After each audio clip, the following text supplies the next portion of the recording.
everyone, it's Halloween Heartthrob, and today I want to change this oatmeal container into the portal tree from Stranger Things.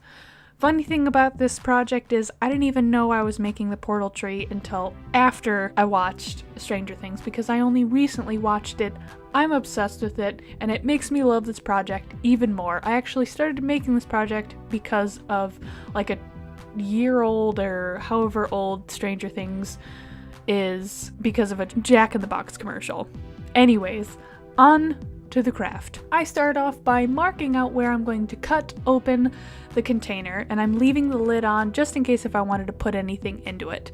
So once I've marked the area I want to cut, I take off the lid and use an X-Acto knife to cut it open. Be extremely careful with this because X-Acto knives are super sharp. Because I want a little foresty ground around the tree, I'm cutting out a piece of cardboard to use as my base.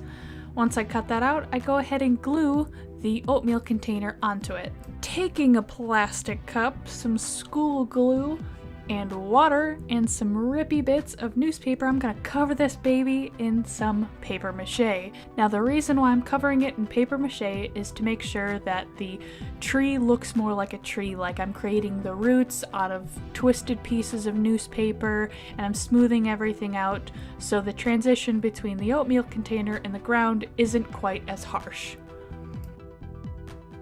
One of the last little bits of detail I did was to make sure I covered the blunt cuts of the entryway. I wrapped paper mache around the front and on the inside to make it look a little bit more three-dimensional. Let it dry overnight, and then you can start painting. I painted the inside and a little bit of the outside as a base and let it dry overnight again. I took this time to fix any mistakes that I had or pieces that were popping up. After I fixed everything, I coated the whole thing in another layer of black paint, and I decided to add some fabric to the inside. I didn't have any materials that looked like the goopiness of what's actually in the portal tree, but I tried my best with the fabric that I had. Once I had my fabric picked out, I used some hot glue to make some squiggles of varying shapes and sizes on the outside of my tree. I tried to make it look like bark as best as I could. Once the hot glue was dry, I dry brushed the tree with white, gray, green, and browns. To add some texture to my ground, I take my dryer lint and some grass clippings and glue them to the base of my tree.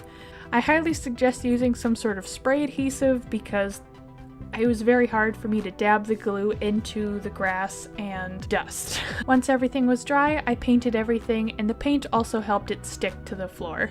Going back to the fabric, I painted some white tulle black to give a more of a smoky, creepy look. I figured out how all the layers were going to fit on the inside of the tree, and then I glued them down accordingly while also cutting into the tulle to make an entrance and an exit. Letting all the glue and paint dry, putting a tea light and a lid on it, you're all set to go to the upside down.